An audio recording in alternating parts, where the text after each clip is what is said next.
Constitutional Conversations is a series of discussions by America's leading scholars about the principles framing, ratification, and implementation of constitutional government in the United States. This series is hosted by the James Madison Memorial Fellowship Foundation, an agency of the federal government established by Congress to improve teaching about the United States Constitution.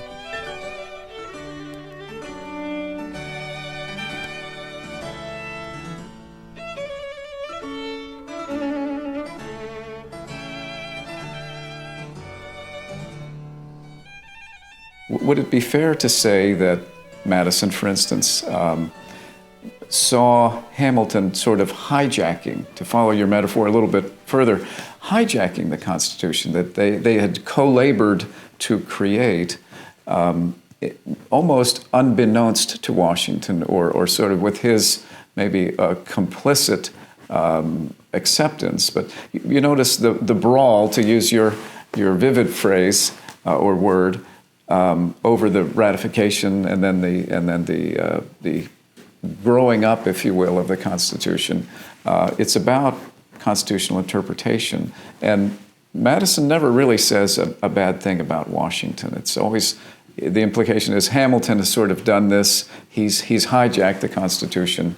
Would you be willing to talk about that a little bit? The biggest difference between Washington and the four men that I look at is that he knew, and everybody else knew, that he was in the final chapter of his public life. And so there was the presidency, and he basically accepted the presidency. He would have been okay if somebody else had been president, but I mean, he did have his sense of self and all of this. He didn't like politics. He certainly did not like politics as it emerged. He was a man who, after his work for the country in the Revolutionary War, expected to be deferred to. He did not expect to be criticized in a partisan press. He didn't expect there would be a partisan press, let alone that he should come in for criticism. And so he, on numerous occasions, asked himself and commented to his correspondents, what did I get myself in for? But it served the purposes of both Jefferson and Hamilton, who were members of Washington's cabinet, that Washington remain in office. So Washington agreed to one term as president. Okay, I presided over the Constitutional Convention. I urged the country to support and ratify the Constitution. It would not really be fitting for me then to say, okay, now you're on your own. And if a lot of people say I can help get this new government underway, then I will do that. Then he served one term, and he was thinking seriously of retiring. In fact, he brought in James Madison to help him write a farewell address. And as I recall, even 2 years into that first term, he was willing to step down. Oh, yeah. And but Jefferson and Hamilton, they said, you got to stick around. You have to stay. Your country needs you. And Washington was willing to be persuaded on those terms, because Washington wouldn't acknowledge in himself any personal ambition. I will do this for the country. And there's a combination of the two. He sort of liked being president. He's the father of his country and all that.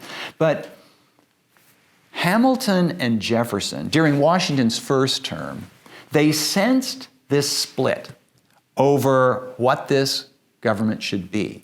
But it still was fairly amicable. And so in meetings of Washington's cabinet, Hamilton could take one position and Jefferson could take another. And they remained on speaking terms, on relatively friendly terms, in part because Washington imposed good behavior on them. And I think both of them realized that it was a very good thing that he was around, because otherwise this thing might fall apart real soon. Now, it's again worth reminding readers, anybody considering this period in history, that the future of the Constitution was very obscure. Now, we know that the second try, okay, they got it right, and the Constitution lasted. But their first try hadn't even lasted 5 years. So the Articles of Confederation were ratified in 1781, and by 1786, people were saying, this isn't working. And there was this serious question whether a union was really a necessary thing.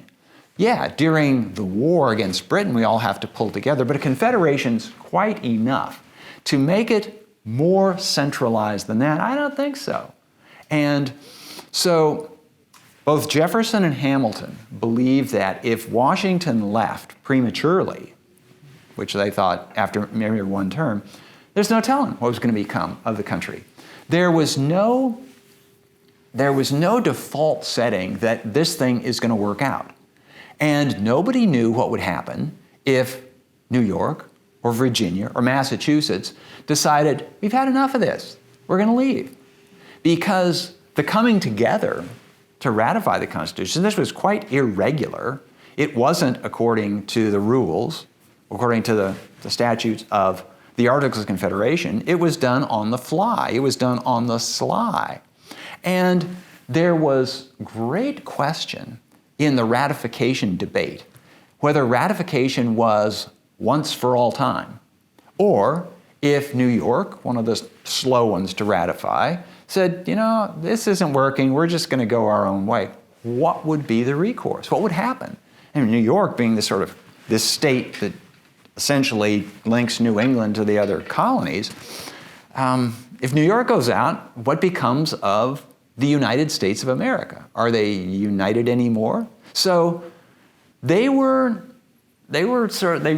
they were on thin ice, and so they tried to submerge their philosophical differences. And as long as Washington was president, and as long as Washington wasn't a lame duck, as long as nobody could see beyond Washington, then Washington, by sort of the moral force of his character, could hold the ship together.